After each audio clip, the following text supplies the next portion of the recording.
ITA for telling my in-laws they are no longer welcome at our house for holidays after they criticized my parenting choices. Welcome back to Real Reddit Moments, where we explore real, dramatic, and controversial stories from the Reddit community. Today, we're diving into a tense family story where a seemingly cozy holiday becomes a battleground due to ill-timed, misplaced criticism. A mother stands up for her parental rights, but the price is cutting off the family's holiday tradition. The story is titled AITA for telling my in-laws they are no longer welcome at our house for holidays after they criticized my parenting choices. What do you think? Is family or personal boundaries more important? Let's explore the full story in the next part of this story. This story comes from Reddit user YouFidUpMom42. We'll call her OP, a mum who is trying to raise her kids in a positive, modern, and loving way, but is met with heavy criticism from her in-laws every holiday. I, OP, 35, have been married to my husband Dan for 10 years. We have 2 kids, a 6-year-old boy and a 4-year-old girl. I have always believed in positive parenting. No spanking, no yelling, encouraging communication and explanation rather than imposing. For years, my in-laws, especially my mother-in-law and sister-in-law, have been coming to my house for Thanksgiving and Christmas. At first, I was excited because I thought it was an opportunity to build a close relationship with my extended family. However, the holidays have turned into a series of tiring and frustrating days. Every action I took while taking care of my child was scrutinized. He's spoiled because I didn't hit him. Children need to be afraid. You let him choose whether to eat or not. That's spoiling him. I tried to ignore it. I laughed it off, changed the subject, pretended not to hear. But things got worse and worse. It all blew up on Thanksgiving this year. My son, who was 6, refused to eat the green bean stew my mother-in-law made. He said he didn't like the smell. I told him, "It's okay. If you don't want to eat it, we can eat something else." My mother-in-law immediately became angry. She said in front of everyone, "He's spoiled because I'm too weak." If it were me, he would have been spanked a long time ago. I calmly replied, "He's not spoiled, he's just learning to listen to his body. And I don't accept the use of violence in raising children." Instead of ending it there, my sister-in-law chimed in, saying that I was making excuses for being lazy as a mum. I was speechless. It wasn't the first time these words had been said, but this time I felt deeply hurt. In my own home, I was being insulted again for the way I raised my child. After dinner, I had a private conversation with my husband. I told him that I didn't want them back for Christmas or any other holiday, at least not when they treated me and my child that way. A few days later, I texted my mother-in-law, politely but clearly, "I think the holidays are a time for people to relax, connect, and love. But over the years, I've felt like my home hasn't been that way when my family comes over. So I'm not having Christmas at home this year, and I don't know when I'll invite them back. I hope you understand." The result? My mother-in-law called my husband crying, saying that I was tearing the family apart. My sister-in-law posted a cryptic post on Facebook saying, "Some people think they're psychologists because they watch a few YouTube videos." Some relatives started to insinuate that I was the reason the family stopped getting together. My husband took my side. He didn't agree with the way my family treated me, but he didn't want to cut it off with them either. I felt both sad and relieved. Sad because I lost the image of a family unit that I had hoped for. Relieved because I had finally set clear boundaries for myself and my child. After OP posted her story to the Aramith, Asshole subreddit. The post exploded within hours. Tens of thousands of upvotes, thousands of comments, with a lot of mixed opinions. OP's supporters. Positive. Mama to 3. You have no obligation to tolerate disrespect, even if it comes from your family. You're raising your child in a respectful and healthy way. Good for you. You healthy boundaries. FTW. Cutting off toxicity is not selfish. It's grown up. You did the right thing. You, therapist, throwaway. As a therapist, I can confirm that you're using positive parenting techniques that are very appropriate. Don't let anyone make you feel guilty about it. You not your doormat. NTA. They were invited into your home. It's a privilege, not an obligation. And they abused that privilege. Neutral opinions. You, middle grounder. I sympathize with you, but I also understand why your mother-in-law reacted the way she did. It's a generational difference. However, you have the right to demand respect in your own home. You, holiday stress sucks. Maybe talk to them before cutting it off. I see a chance for reconciliation, if they're genuinely interested. You, family, gray area. No one is completely wrong, but the way you communicate your feelings can help change the situation. Hopefully, it can improve the relationship long-term. You, keep talking, please. Families are complicated, but if you can open up a real conversation, maybe people will understand each other better. OP criticisms. You, traditional parenting. This generation is so fragile. Just because someone disagrees with you and bans them from the holidays is a bit much. You, mill defender.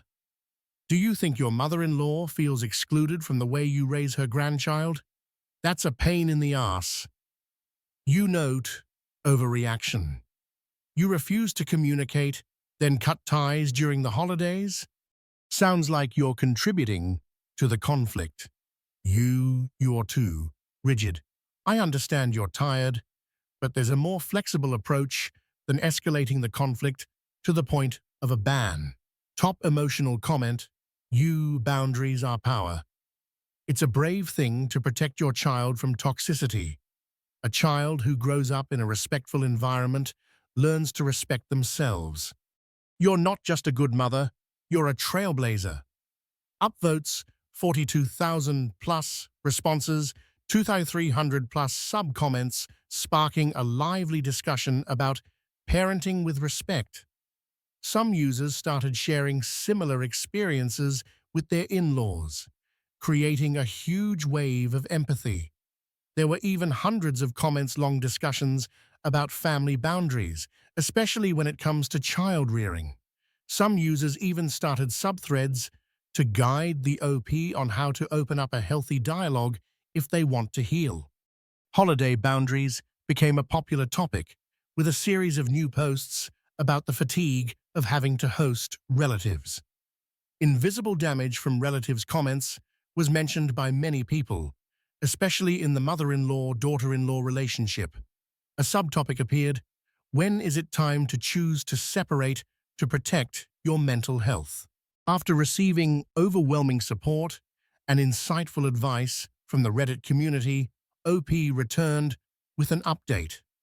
And as you'll see, the story didn't end there. Update summary: OP thanks the Reddit community. In the update, OP expressed her sincere gratitude for the outpouring of support. The words and experiences of those who have been there helped her feel like she wasn't alone. OP's husband sat down with his family. After OP sent a text message cutting off the party invitation, OP's husband, Dan, spoke directly to his mother and sister. He explained that OP wasn't being arrogant or overreacting, but simply needed to be respected in her home. Mother-in-law apologized, albeit reluctantly. OP's mother-in-law eventually sent a short text message saying, "If you were offended, I'm sorry." Although the apology was not sincere, OP saw it as a start, a small, family-only Christmas. OP and her husband celebrated Christmas this year with just the two kids, no guests, no stress. They went to the park, ate their favorite foods, and watched cartoons together.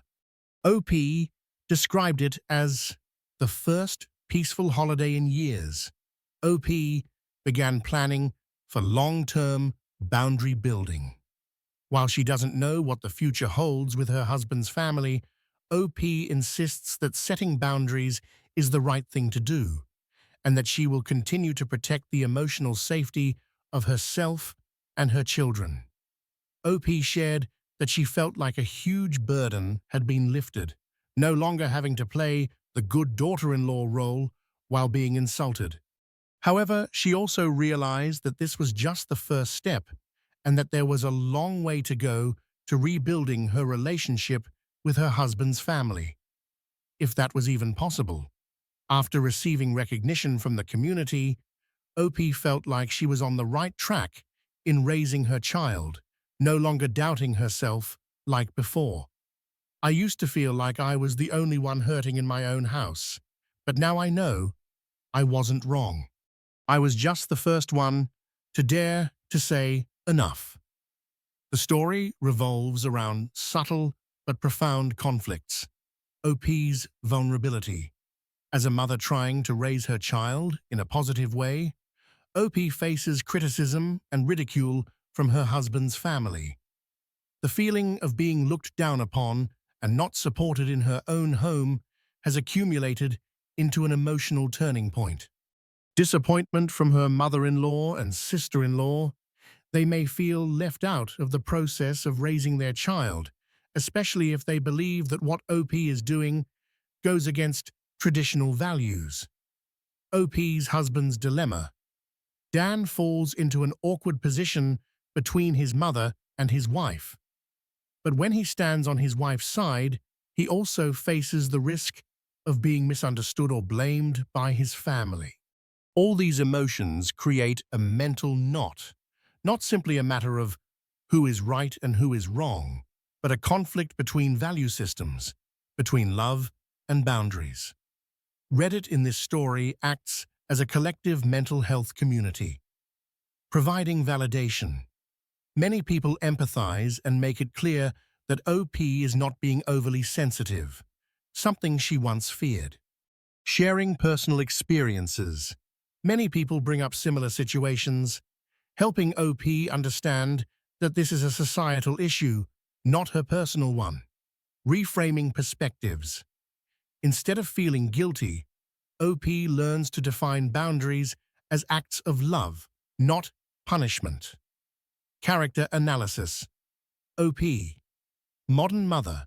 She represents a new generation of parents, not afraid to set limits, not embarrassed when faced with criticism from the older generation. However, she also carries a lot of pressure and fears being misunderstood as arrogant or disrespectful. Mother-in-law. Representative of traditional parenting. She is not malicious, but lacks the skills to adapt to changes in current child-rearing practices. Criticism can come from genuine concern, but it is expressed in an imposing way. Dan, the in-betweener. He is a model of husbands caught between two worlds, their original family and their new family. The fact that he is on OP's side is a testament to maturity and well-placed loyalty. Lesson learned: boundaries are necessary, even with relatives. Setting boundaries does not mean a lack of affection. On the contrary, it helps keep relationships healthy and strong. No one has the right to insult you in your own home. Whether it is your mother-in-law, sister-in-law, or relative, respect is essential. Trust your parenting instincts. No matter what anyone says, if you are raising your child with love, listening, and wisdom, you are doing well. Family does not always mean safe. Sometimes, to protect yourself and your children, you have to put aside so-called family harmony to create a truly healthy environment. And that's the whole emotional journey, conflict and growth from a seemingly small story, but it represents what's happening in millions of families today. You may be a mother, a husband, a daughter-in-law, or even a mother-in-law. But no matter what position you're in, this story is a reminder that respect is the foundation, communication is key, and boundaries are love with limits. If you've ever been in a similar situation, share it in the comments. Have you ever had to choose between keeping the peace and protecting yourself? We want to hear your story. Don't forget to like, subscribe, and turn on notifications so you don't miss any of the dramatic moments from Real Reddit Moments. See you in the next video.